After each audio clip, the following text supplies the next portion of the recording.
C'est bon? On est parés, Lise? C'est gentil, je te remercie. Merci.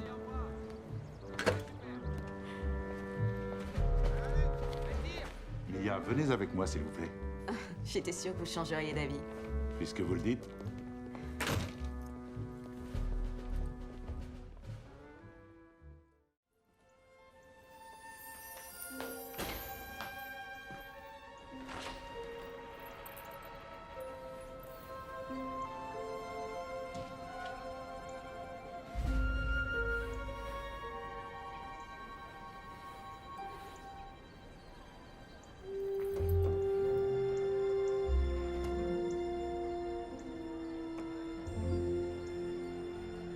Nous allons bien entendu suivre la première journée de la fille du président.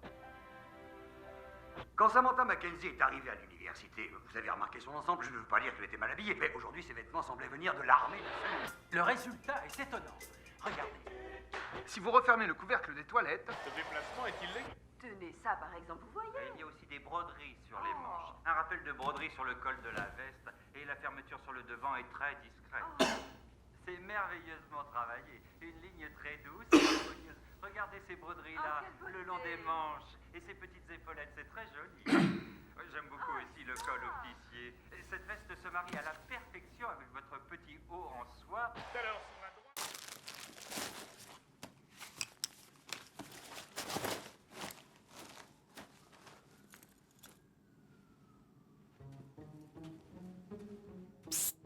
Hé, tu sais.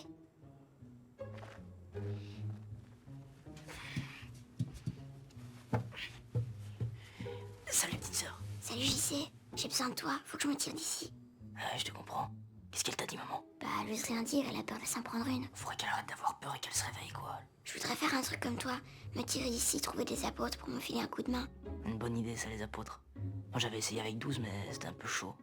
Je m'étais dit que 12 c'était le bon nombre, comme les joueurs de hockey. Ils sont 12. Mais maman, c'est 18. Hein. Maman, elle dit que le baseball, ça se joue à 18. Mais il en faudrait combien alors des apôtres? Essaye 6. Avec les 12 miens, ça ferait 18. Comme les joueurs de baseball de maman. Mais comment on les choisit, les apôtres? Ça, tu fais au feeling, on te demandera jamais de te justifier. Hein. T'en prends 6 au hasard dans les fiches de papa, tu leur fais un petit miracle et c'est parti. Hein. Mais je sais pas faire de vrais miracles, moi. Bah, tu leur fais un tout petit miracle. Comme tu sais les faire. Et puis après, avec tes 6 apôtres, t'écris un tout nouveau testament. Pourquoi? J'ai pas envie qu'on parle de moi. Tu les fais parler d'eux-mêmes.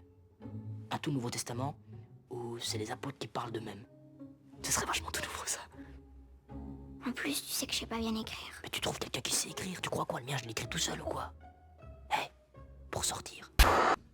Et maintenant, nous avons vécu la nuit du poisson.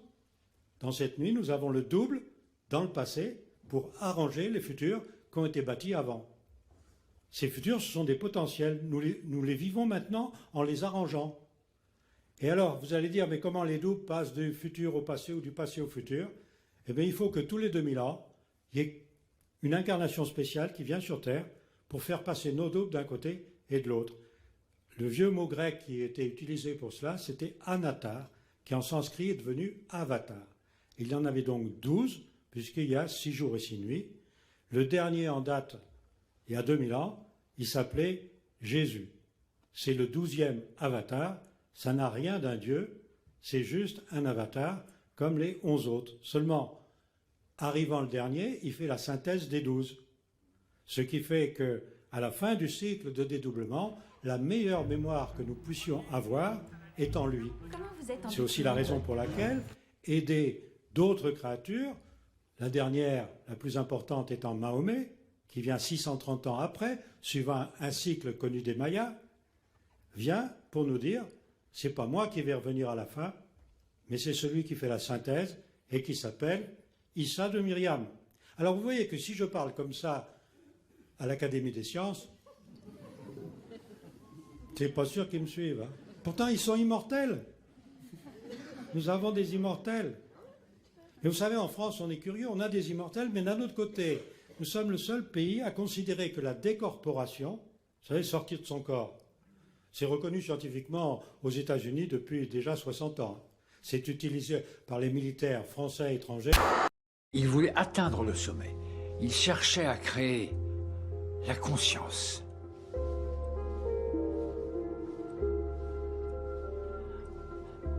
Il voyait cela comme une pyramide. Regardez. Mémoire, improvisation, souci de son intérêt. Et au sommet? Il n'y arriva jamais. Mais il avait deviné ce qui pouvait s'y trouver. Il s'appuyait sur une théorie de la conscience qu'on appelle l'esprit bicaméral. L'hypothèse que l'homme primitif croyait que ses pensées étaient des voix divines? Je croyais qu'elle avait été discréditée. En tant que théorie, servant à cerner l'esprit humain peut-être, mais pas en tant que schéma directeur. Lambert, nous on est en train de pousser comme des microbes là. T'imagines donc lui, Satan, il a du boulot à faire ici. Lui c'est le jardinier ici. Puis ça se trouve il y a un jardinier sur Vénus, il y en a un sur Mercure, mais tu sais pas, on sait pas nous. On sait pas, dans d'autres états. Une autre façon, un autre éther on va dire. Donc ça on sait pas, on apprendra tout ça. Mais on imagine bien qu'il se passe plein de choses. Que nous sûrement on est plus que des doublés. Mais ça on va apprendre ça quand on va retrouver la mémoire quelque part. Puisque là, pour cette ascension-là, pour se fabriquer, on est obligé a priori, on est obligé d'avoir au-dessus de nous un voile de l'oubli. C'est-à-dire on peut pas garder la mémoire du passé. Nous sommes les créateurs, mais on garde pas la mémoire du passé. Lui, Satan, il a la mémoire du passé. Il sait tout ce qui se passe depuis des millions d'années ici. Il a la mémoire de tout ça. C'est son boulot, c'est un jardinier. Tiens, c'est pour toi. Papy, mais tu peux que tu m'as encore offert du jambon. Papy a les moyens. Attends, mais il y a 4 tranches. C'est énorme. Par contre, tu dis pas à ta mère, hein, parce qu'après, il faudrait partager équitablement avec tes cousins, avec ta sœur. Mais ça, c'est non. Non, mais tu crois vraiment que je vais partager avec ma sœur?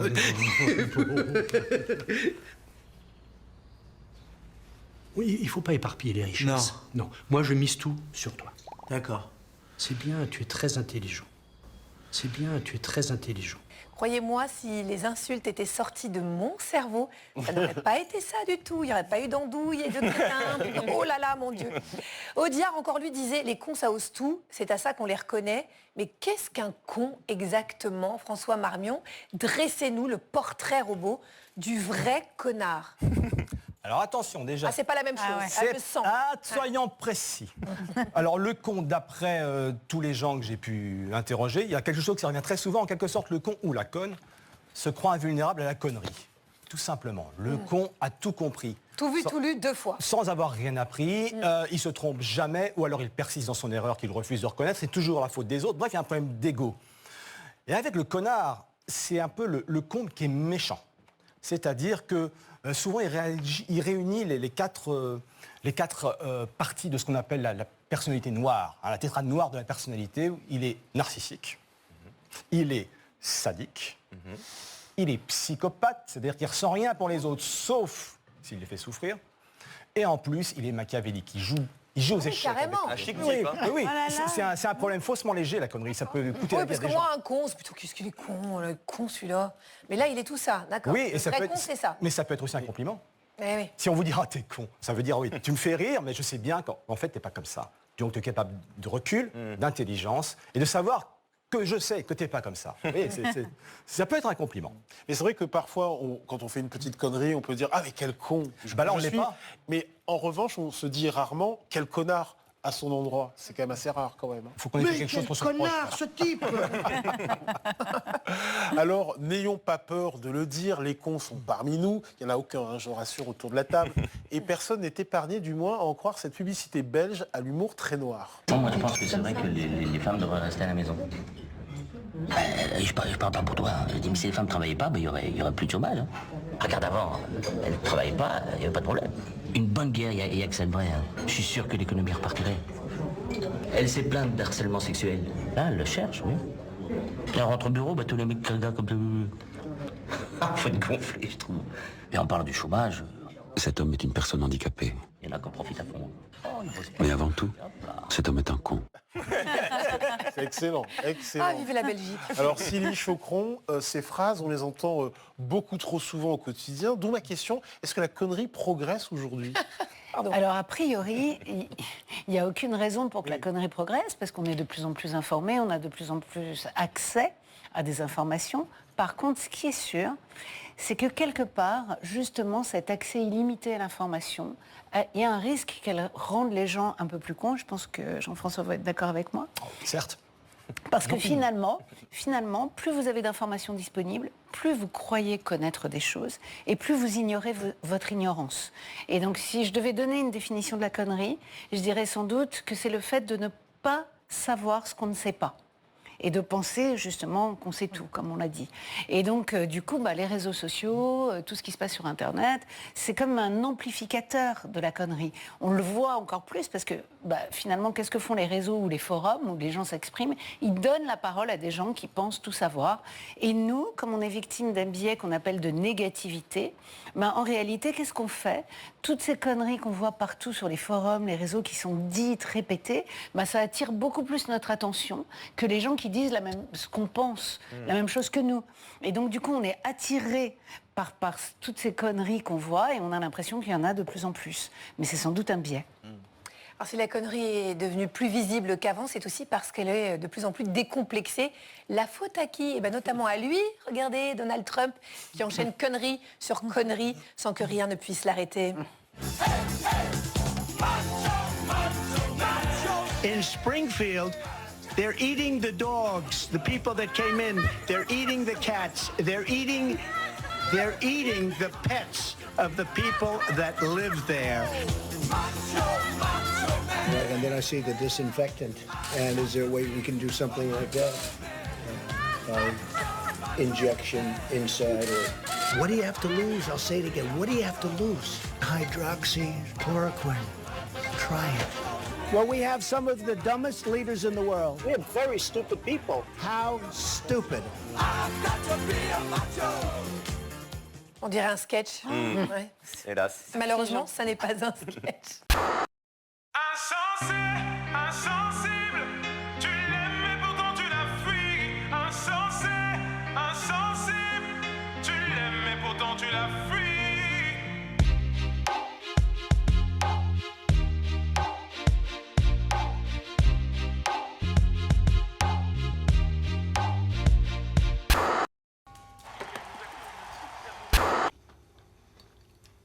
Pourquoi tu me regardes comme ça?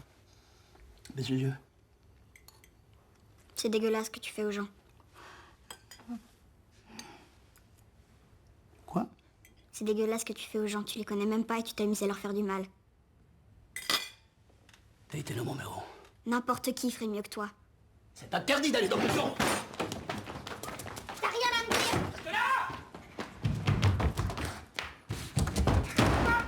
J'aimerais te contenter, à jamais je maudis ce jour où on t'enterre. Et même quand tout le monde est contre toi, elle reste ta meilleure amie. T'aimerais lui dire ce qu'elle représente pour toi, avant qu'elle ne perde la vie. Mais tu n'oses pas, tu n'oses pas, tu n'oses pas lui dire. Mais tu n'oses pas, tu n'oses pas, tu n'oses pas lui dire. Et même quand tout le monde est contre toi, elle reste ta meilleure amie. T'aimerais lui dire ce qu'elle représente pour toi, avant qu'elle ne perde la vie. Mais tu n'oses pas, tu n'oses pas, tu n'oses pas lui dire. Mais tu n'oses pas, tu n'oses pas, tu n'oses pas lui dire. Je suis sûr qu'elle aimerait juste entendre un maman je t'aime, à la place des cris du daron qui menace de te jeter. Je suis sûr qu'elle craque au bout d'une semaine passée sans toi, et que ton absence lui ferait plus mal qu'une chute du haut de son toit. Je suis sûr qu'elle aimerait que tu la prennes dans tes bras, exactement comme elle le faisait durant tes 12 premiers mois. Je suis sûr que l'amour t'a rendu myope, au lieu de le porter à ta mère, tu le portes à une idiote. Des aérophones avec ta meuf afin de mieux vous rapprocher. Et quand ta mère t'appelle, tu veux vite raccrocher. Devant tes potes, tu lui tiens tête, tu veux lui donner des leçons. Mais t'oublies que cette tête, elle l'a tenue quand elle te donnait le sein. Crois-moi sur parole, on peut remplacer des poumons, mais sûrement pas une daronne. T'as habité en elle, t'as habité sous son toit. C'est la seule personne qui prie pour quitter ce monde avant toi. Au commissariat pour elle, t'étais jamais coupable. Mais pour moi tu l'es car t'es bronzée alors qu'elle est toute pâle. À part elle, personne supporte ton égoïsme permanent. T'es pas le nombril du monde, mais t'es celui de ta maman. Et même quand tout le monde est contre toi, elle reste ta meilleure amie. T'aimerais lui dire ce qu'elle représente pour toi, avant qu'elle ne perde la vie. Mais tu n'oses pas, tu n'oses pas, tu n'oses pas lui dire. Mais tu n'oses pas, tu n'oses pas, tu n'oses pas lui dire. Et même quand tout le monde est contre toi, elle reste ta meilleure amie. T'aimerais lui dire ce qu'elle représente pour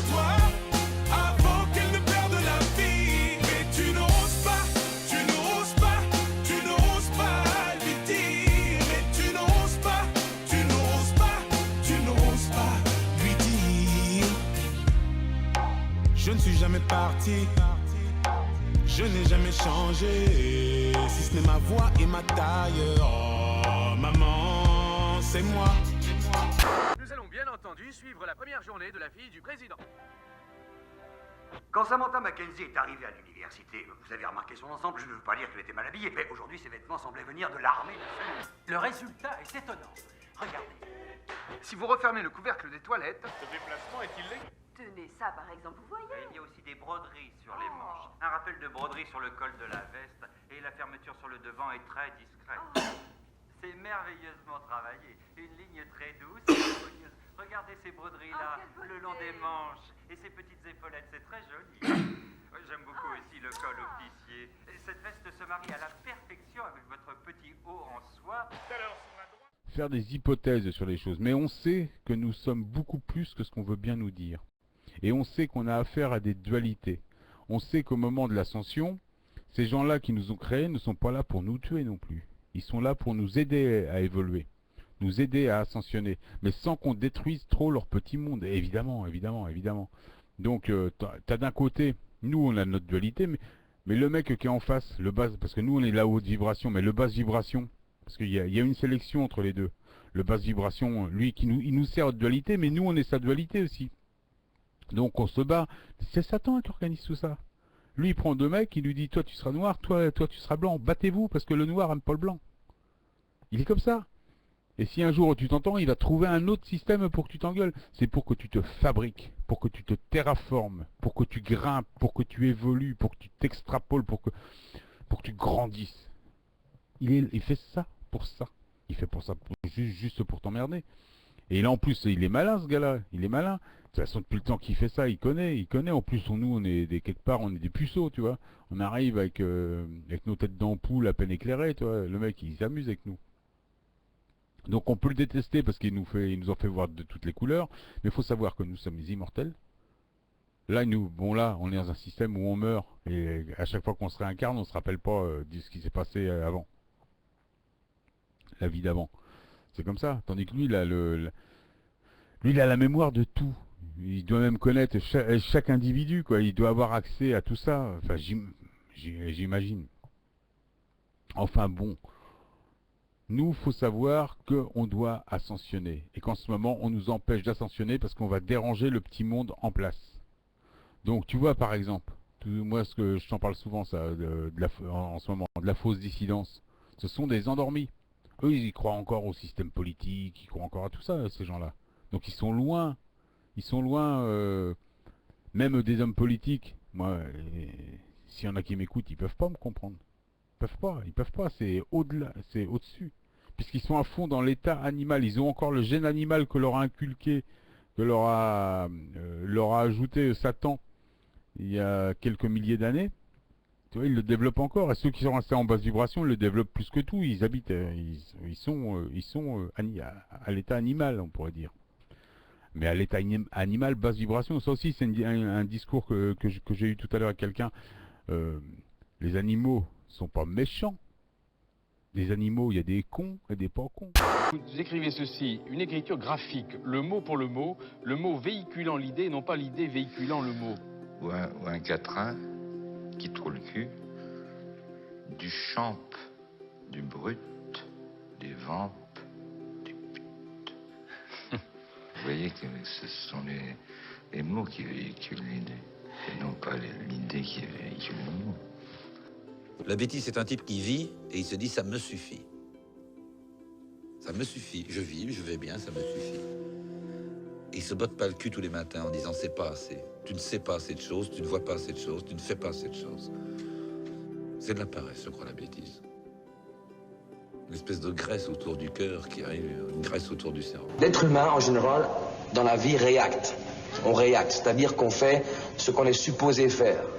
Travailler, manger, je m'excuse l'expression chier, mais je trouve qu'un être humain doit créer. Il y a des gens qui n'ont pas réussi parce qu'ils ne sont pas aware, ils ne sont pas au courant, ils ne sont pas à l'attention de savoir qu'ils existent. Les pauvres, ils ne savent pas. Il faut réveiller les gens. C'est-à-dire qu'il y a des gens qui font leur travail, qui font leurs études, ils ont un diplôme, ils sont contents avec tout ça. Tu as un rhume et tu fais toujours... Faut que tu te mouches. Tu vas mouchoir? Alors, il y a des gens comme ça qui ne sont pas aware. Moi, je suis aware, tu vois. C'est un exemple. Je suis aware. Et ça, pourquoi? Il y a des gens qui disent, tiens, c'est un mec qui est... Non, parce que ça me fait mal au cœur de savoir que, tu sais, il attend. Alors, je suis aware. Je me suis réveillé. Et quand tu te réveilles, tu te dis, mais qu'est-ce que je fais dans ce... Et tu peux réussir. La bêtise, c'est un type qui vit et il se dit, ça me suffit. Ça me suffit. Je vis, je vais bien, ça me suffit. Et il se botte pas le cul tous les matins en disant, c'est pas assez. Tu ne sais pas assez de choses, tu ne vois pas assez de choses, tu ne fais pas assez de choses. C'est de la paresse, je crois, la bêtise. Une espèce de graisse autour du cœur qui arrive, une graisse autour du cerveau.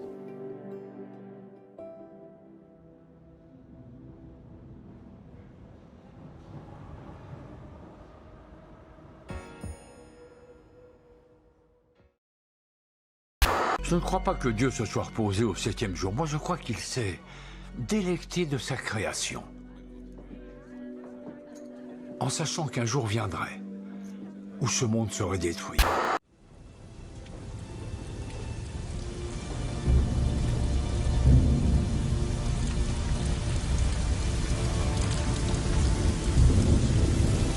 إن ملكي كجثة هامدة تفتقد إلى الروح حيال ملكك في منتهى الدنيا. يا إلهي أين ملكي من ملكك العظيم؟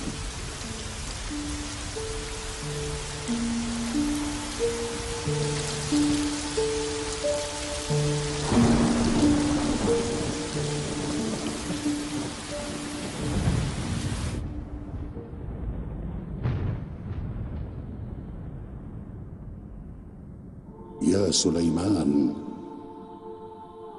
قد اخترناك لمحبتنا. تذكر عندما زدنا أباك وزدناك علما منا وفضلناكما على كثير من عبادنا الصالحين، عندما وهبناك الكتاب والحكم والنبوة وأوحينا إليك وبعثناك رسولا. اعلم أن كثيرا من الناس في ضلال يتبعون وساوس الشيطان.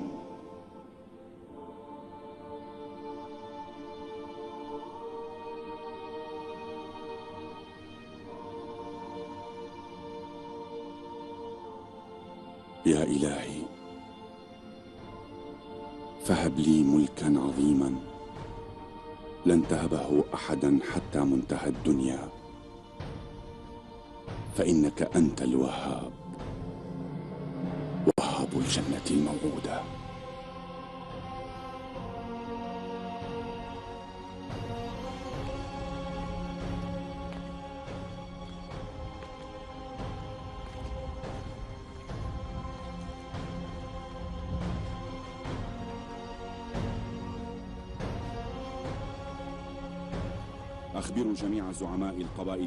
Est-ce que tu sais où tu es, Dolores? Je suis dans un rêve. Je ne sais pas quand il a commencé, ni à qui appartenait ce rêve. Je sais seulement que j'ai été plongée dans un long sommeil. Et qu'ensuite, un jour, je me suis réveillée. Votre voix est la première chose dont je me souvienne. Sais-tu avec qui tu as parlé toutes ces années? À qui appartenait cette voix que tu as entendue? Toutes ces années.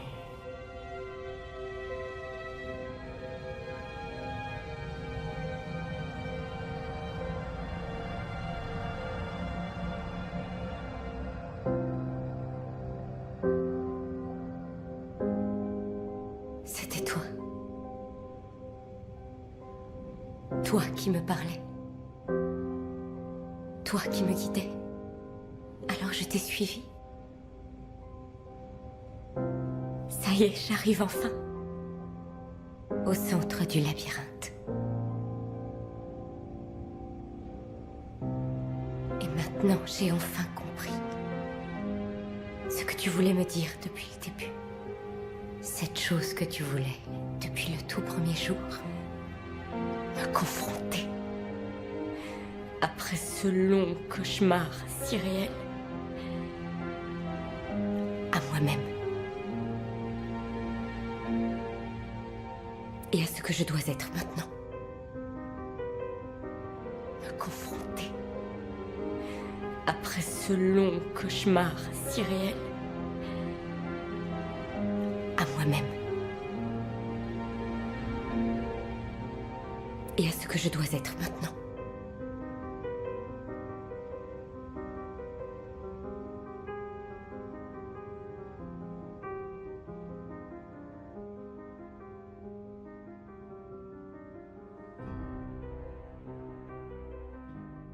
Je vais te confier un secret. Et tu dois promettre de le garder pour toi. On a toujours gardé les secrets. Oui, c'est vrai. Tu promets de ne jamais, jamais, jamais, jamais, jamais, jamais, jamais, jamais, jamais, jamais, jamais lui dire. Ouais.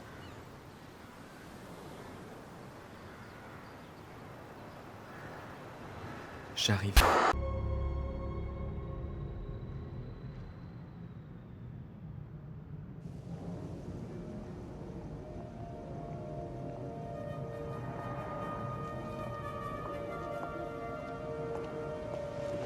Christina.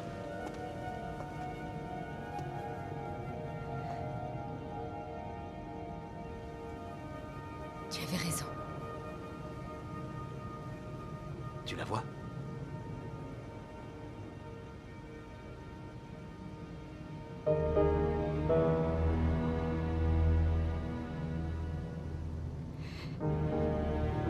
Oui, je la vois. En fait, elle est là depuis le début. Ils ont le monde entier là-dedans. Une parfaite image de chacun de nous. Jusque dans les moindres détails.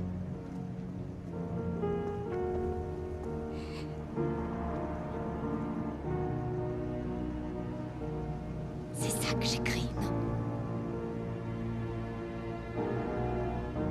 La vie de chacun. Je comprends toujours pas. Qui a bâti tout ça? Qui m'a fait autant de mal?